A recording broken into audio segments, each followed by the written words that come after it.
नमस्कार. सगळ्यांनाच प्रतीक्षा असते ती मान्सूनची.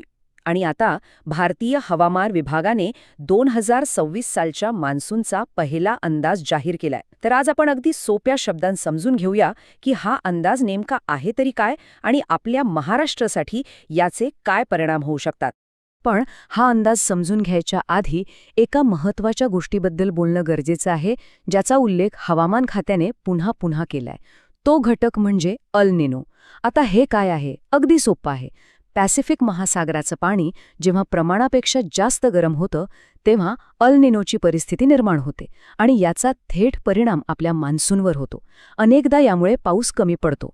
आणि याच अल निनोच्या शक्यतेमुळे 13 एप्रिलला जी मुख्य बातमी आली ती संपूर्ण देशासाठी थोडी काळजी वाढवणारी आहे. हवामान खात्याच्या अंदाजानुसार यावर्षी भारतभर मान्सून सरासरीपेक्षा कमी राहण्याची शक्यता आहे. चला तर मग या संपूर्ण अंदाजाचा टप्प्याटप्प्याने आढावा घेऊया. आपण सुरुवात करू राष्ट्रीय पातळीवरच्या चित्राने. मग पाहूया की महाराष्ट्रासाठी यात काही चांगली बातमी आहे का. त्यानंतर आपण जिल्हानिहाय पावसाचं गणित समजून घेऊ आणि शेवटी एक असा घटक आहे जो हे सगळं चित्र बदलू शकतो त्यावरही एक नजर टाकू. तर सर्वात आधी राष्ट्रीय अंदाज. आपण पाहिलंच की अल निनोमुळे देशभरात पाऊस सरासरीपेक्षा कमी पडण्याची शक्यता आहे. पण आपल्यासाठी महत्त्वाचा प्रश्न हा आहे की महाराष्ट्राचं चित्र यापेक्षा काही वेगळं असणार आहे का. आता येऊया आपल्या महाराष्ट्राकडे. आणि इथं चित्र थोडं बदलतं. म्हणजे राष्ट्रीय पातळीवर जरी चिंतेचं वातावरण असलं तरी महाराष्ट्रासाठीचा अंदाज थोडा वेगळा आहे. आणि हो, त्यात एक दिलासा देणारी बातमी दडलेली आहे. मग ही दिलासादायक बातमी नेमकी आहे तरी काय. तर ती ही की आपल्या राज्यातले काही भाग जे नेहमीच दुष्काळाच्या छायेत असतात तिथे यावर्षी सामान्य म्हणजे नॉर्मल पाऊस पडण्याची आशा आहे.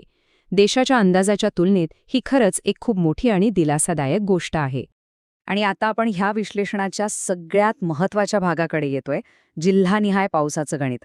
कारण इथे आपल्याला महाराष्ट्राची दोन टोकं दिसणार आहेत. काही जिल्ह्यांना दिलासा मिळणार आहे तर काहींची चिंता मात्र वाढणार आहे. आता हे चित्र खूप काळजीपूर्वक बघा. एका बाजूला म्हणजे डावीकडे विदर्भ, नांदेड, बुलढाणा, जळगाव, पुण्याचा पूर्वेकडचा भाग, सोलापूर, लातूर आणि धाराशिव यांसारख्या जिल्ह्यांमध्ये पाऊस सामान्य राहील असा अंदाज आहे. ही झालीच चांगली बातमी. पण आता दुसरी बाजू बघा. सातारा, सांगली, धुळे, नंदुरबार, छत्रपती संभाजीनगरचा पश्चिम भाग, जालना आणि परभणी या जिल्ह्यांमध्ये मात्र सरासरीपेक्षा खूप कमी पाऊस पडून दुष्काळी परिस्थिती निर्माण होण्याची दाट शक्यता आहे. आता आपण शेवटच्या आणि तितक्याच महत्त्वाच्या मुद्द्याकडे वळूया. जरी हा अंदाज आला असला तरी अजूनही सगळं काही ठरलेलं नाही. अजूनही एक असा घटक आहे जो हे सगळं गणित बदलू शकतो. तर मूळ प्रश्न हा आहे की जे चित्र आत्ता दिसते त्यात काही बदल होऊ शकतो का. याचं उत्तर आहे हो, नक्कीच होऊ शकतो. आणि त्याची शक्यताही बरीच आहे. आणि हा बदल घडवणारा वाईल्ड कार्ड घटक आहे इंडियन ओशन डायपोल किंवा आयओडी. आता हे काय आहे. सोप्या भाषेत सांगायचं तर हा हिंदी महासागरातला एक खेळ आहे. जेव्हा समुद्राचा पश्चिम भाग पूर्वेपेक्षा जास्त गरम होतो त्याला पॉझिटिव्ह आयओडी म्हणतात. आणि ही स्थिती आपल्या मान्सूनसाठी एकदम फायद्याची ठरते. ती अल निनोचा प्रभाव कमी करून चांगला पाऊस आणायला मदत करू शकते. सध्या या आयओडीचं नेमकं काय होणार हे स्पष्ट नाही. पण 20 मे नंतर याबद्दलचं चित्र अधिक स्पष्ट होईल. आणि त्यामुळेच आजच्या दिवसाचा सगळ्यात मोठा प्रश्न हाच आहे की हा आयओडी सक्रिय होणार का आणि परतीचा मान्सून शेतकऱ्यांना दिलासा देणार का.